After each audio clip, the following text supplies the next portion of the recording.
Hello. Hey, how you doing? Mr. Kendall? Yes, sir. I'm doing good. How are you? I'm good. Okay, great. My wife didn't want to give me a ride, so... She didn't want to give you a ride? No. You ordered an XL, but I cannot match that GMC. Yeah, I'm right. sorry. Denali, yeah, I love those cars. Let's see where you're going. But that's why you ordered an XL, because you drive a Denali? No, you were closer than the regular ones. So. Oh, okay. Yeah. So, Kendall, do I have your permission to record a ride for my YouTube channel? Sure. Is that okay? Yeah. Okay, great. Now I'm gonna give you my card. There you go. Thank you. And yeah, nothing special, just I record the rides, the conversations, and if you don't get too many phone calls along the way, then I'll publish. Cool. Let's see where we're going, because my GPS is still catching up. I guess I should just have gone straight on your road. Okay. So before you, I had a pole dancer in the car. Oh, jeez. And that was sort of interesting. Was she going to work, or did she just get off work? She going on to work. And I'm always intrigued by these kind of professions, you know. Well, aren't we all, man? Yeah, it's a different. But it's like, lifestyle. hey, I'm telling you. Also because like prostitution is prohibited in the US, but of course pole dancing is not prostitution. Right. But there's this gray area in between where you wander, right? There is some gray area in those places. Yeah. She was telling me about a friend of hers got, in touch with an undercover cop, and then got busted, of course. Yeah. I mean, that doesn't feel right. Yeah, that's the whole problem. You got that, and I mean, they're trying to enforce the law or whatever, but it's like a setup, and then the other scary part about it for the women is, probably not all of them necessarily do it. So then if you got a guy that is looking for that and the girl doesn't want to do it, it puts them in like a dangerous spot too. It's true. So. Yep. Yeah, they definitely have security at those places. Some guys don't behave. Yeah. Yeah, it seems to me a dangerous occupation. Yeah, drinking and stuff, and who knows what else, drugs, and then. Right. I think they take pretty good care of them. Like when they're leaving, they make sure they're getting in their vehicle and stuff. But you never know. But so it is. The girl, if she would be a prostitute and she's illegal or doing something illegal, but the men too, right? So if you get caught going to a prostitute, aren't both in the act of something illegal? Yeah, for sure. So if there's, you could both get arrested. I don't know. I think I like the system in my country. I'm from the Netherlands. Okay. The red light district. Yeah, You've heard of it? Yeah. And so the girls are just behind windows. Now I say that is the other extreme. I'm not for that, but at least prostitution is legal. Right. So the girls are registered. They have a union and things like that. Both people know what they're getting into and everything.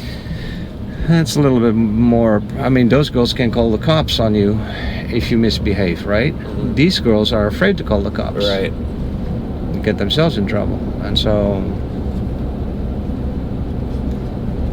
Anyway, sorry about that. Over there, though, over there, it's... there's certain things regulated, though, I'm sure. Like, they... You know what I mean? Like... Is there only a certain amount? I feel like in the U.S., like, it's just such a big country that if they legalized it, people would just go extreme with it. You know what I mean? Like, over there, it's like organized. There's in the Netherlands, like, do the girls have to work from a location, or like is it legal like from your home and everything also? Oh, I have no clue. Yeah. that's a good question. Yeah, that's the thing. Like over here, people you give them an inch and they take a mile, like, with legalizing certain things and everything, like people are already doing it, I guess. So It happens anyway, I think, whether it's legal or not. Right. I think it's a little bit better for the girls if it is legal because they get more protection. Yeah. On the other hand, you're right. I mean, there's also then no or less boundaries to get into an occupation like that, which is bad for the girls. Yeah. And so, although this one that was in the car, she seemed to have her head on her shoulders right, and she was talking about respect and things like that. And yeah. So she knows what. Yeah, I think there's ones that do it. You know, they can still be professional about it, but that, you know. Yeah. I guess that's like that in any kind of profession. There's all different types of people, but there's good and bad, I'm sure. Okay. Can I ask what do you do? I have a family business. We do commercial landscaping installation. Cool. So like new apartment complexes or whatever going up, we'll do like the irrigation, landscaping, sod, all like the new installation stuff like that. So there's more the hardware than the plants. You don't do the plants and the grass and all of that. No, yeah, we do the sprinkler system. I subcontract that out to. I've got a couple of people that I use, and then I'll plant the trees, palms, plants, things like that. Oh yeah. Cool. So how come that I see always Mexicans working in the landscaping business? Not Haitians. My guys are Guatemalan. Okay. So let's say in Central Americans. Yeah, I've had a lot of all my guys have worked for us for about 15 years. Okay. So I think then you are a good employer. Otherwise, they wouldn't stick with you. You see a lot of. I would say that a reason for a lot of it is, it's cheaper labor, whether it be, their financial situation, they're forced to work, for a lower wage or whatever, not being, educated or, specialized in any sort of field. So, and then you've got like there's illegal immigrants, that are employed and everything like that. So, if you're employing illegal immigrants, you already got leverage over them because, you don't have to pay them as much money because they're the situation that they're in. So, but yeah, it's funny, like the Americanized Central Americans or Mexicans and stuff, like these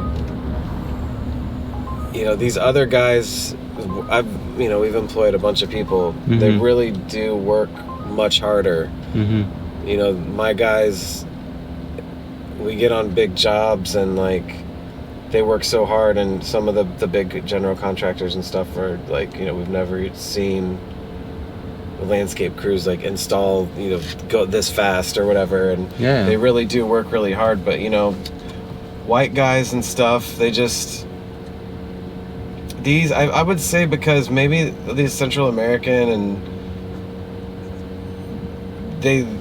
a lot of them lead like a simpler life, so they're like less distractions, and none of my guys drink or smoke. They're just. Oh, that's good. Yeah, so they're not taking a cigarette break every 10 minutes, and they're not like coming into work in the morning like hungover and stuff.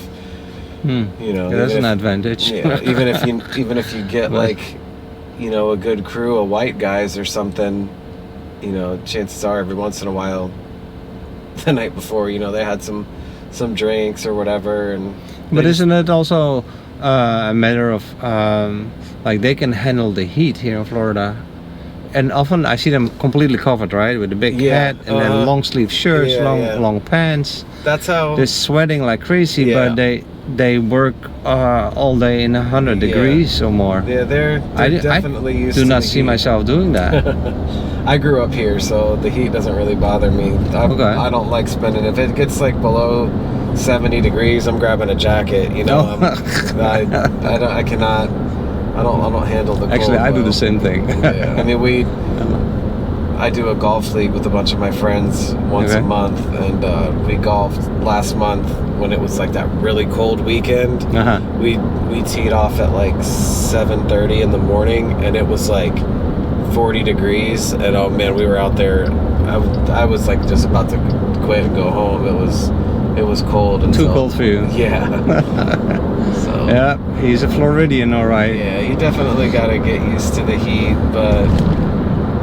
So when you build the installation of a new apartment complex and you put in the landscaping, then you also maintain it, I suppose? Sometimes they require us to give them a proposal for like to maintain it for a year. But that means that you're growing and growing and growing? Yeah, but we don't do much maintenance. I try to stay away from the maintenance. Why?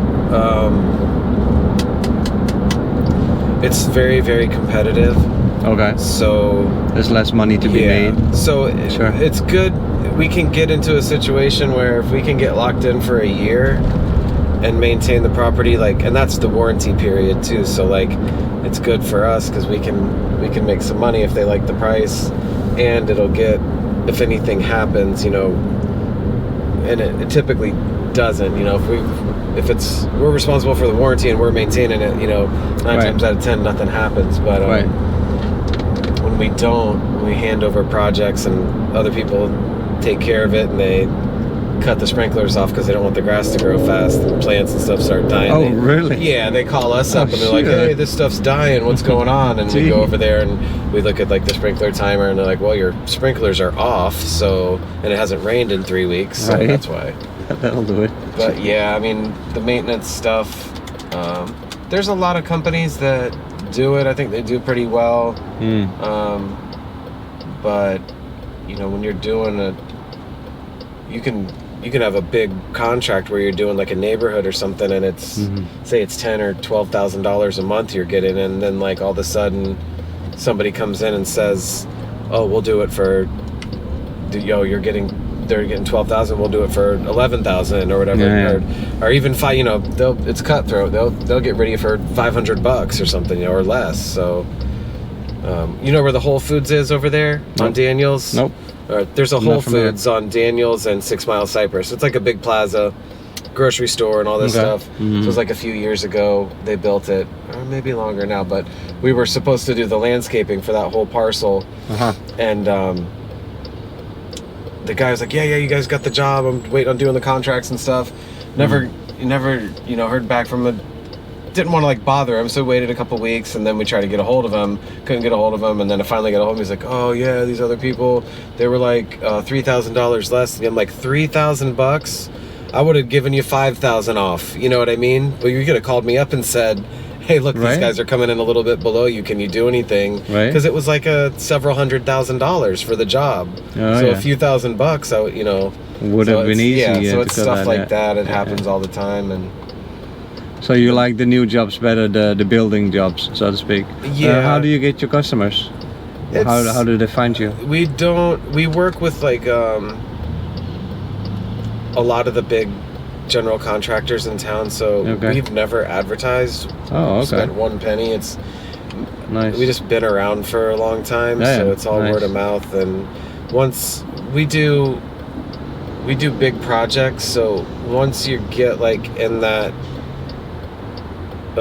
level of like insurance and things that you have to cover in order to be able to do that kind of work, those kind of jobs, then it's easy to get, you know, I'm in a place with maybe there's probably like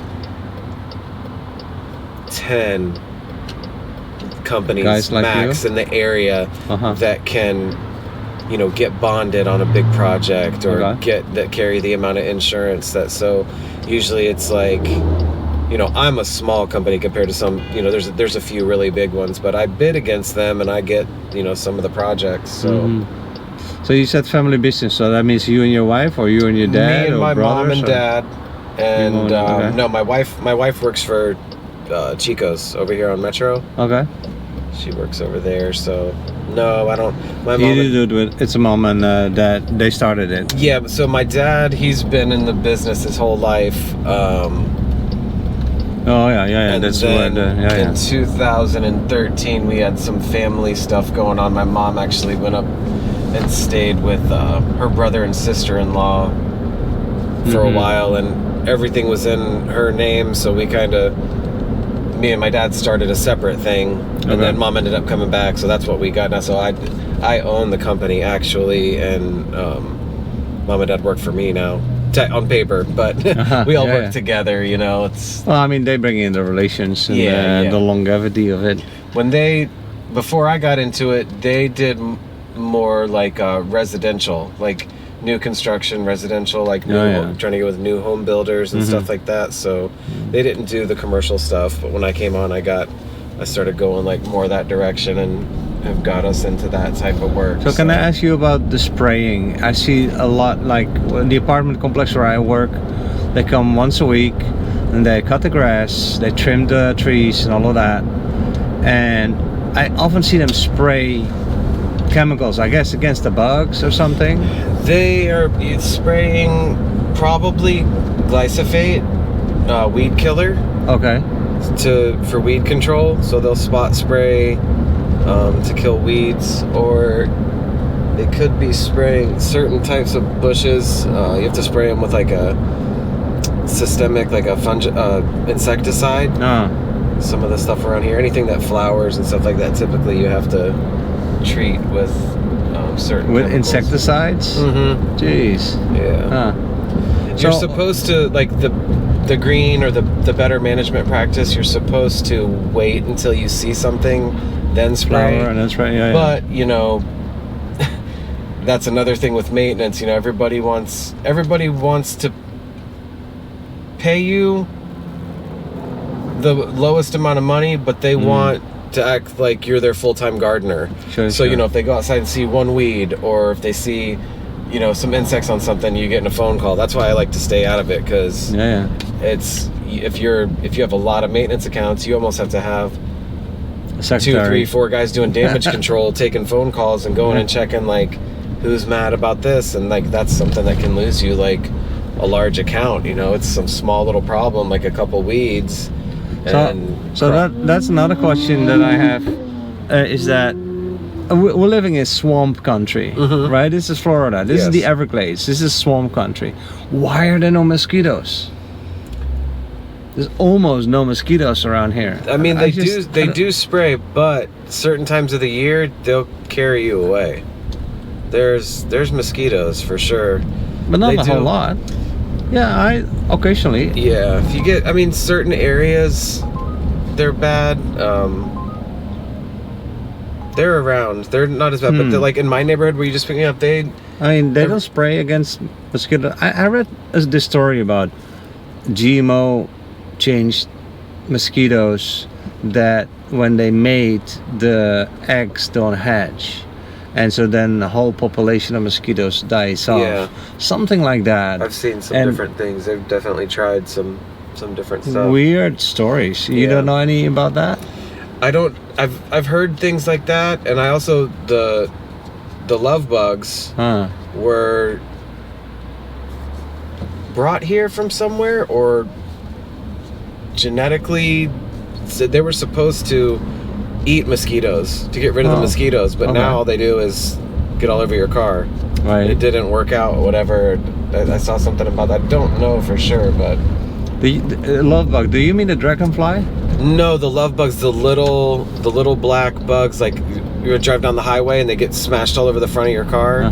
Those, it's like certain times of the year they're all around, and they'll get, you know, if you go on the highway or something. You have those, you have dragonflies. Yeah, there's certain bugs that are a lot, but just not mosquitoes, or not a whole lot. Which I think now that you say that, I mean in the recent years, like recently, that they have been. I mean, I've been there now for 5 years in that house, so but still, like it stays like pretty wet. Like in the back there, we have that big tree, and if we leave the sliding glass door open for a few minutes, we get 3-4 mosquitoes in the house. So they're around for sure. Oh, okay. Out in the woods, like it's a rainy season. I guess maybe because we haven't had a really bad. We had a little bit of rain last year for a while. It was but that's when they're bad. When there's like standing water everywhere, that's where they breed. And like sweet water. Yeah, standing water and stuff like that. So that's when the more of that there is, then the bigger the problem. I know you're not involved in any GMO alternated mosquito spraying. No, we don't do any. We're allowed to with my license. We're allowed in here. Yeah, take a right and then your first right into the city center plaza. We're allowed to spray the glyphosate in plant beds only, and imidacloprid, which is the insecticide. Okay. So you're here? Yeah, it's my black truck right there. Wow, look at that. This guy's got That's it detailed. sweet, man. It was dirty before. Look at that. Thanks a lot. Thanks for the ride. I appreciate it. All right, man. You enjoy the rest of your day. All right, Be you safe. too. Take care. Bye bye.